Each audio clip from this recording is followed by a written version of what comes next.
Long term کے لیے ہمیں کیا کرنا ہوگا؟ مثلا میں ایک ایگزامپل آپ کو دیتا ہوں کہ جیسے کیسر بنگالی صاحب ہیں، ریناؤنڈ اکانومسٹ ہیں، وہ کہتے ہیں کہ جیسے ڈیفنس بجٹ کی بات ہوتی ہے، وہ کہتے ہیں جو نان ڈیفنس بجٹ ہے اس کو کٹ لگنا چاہیے. Do you agree with this کہ یہ سچویشن اب آ گئی ہے کہ ہر کسی کو حصہ ڈالنا ہوگا؟ Non combative defence budget.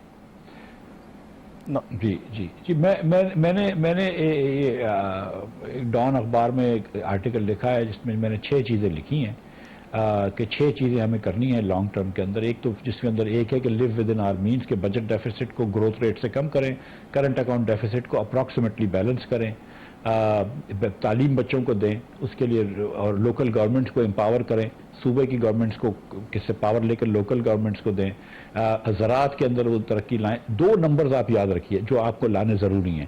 15% ہونا چاہیے آپ کا tax to G D P ratio, اور 15% آپ کا export to G D P ratio ہونا چاہیے.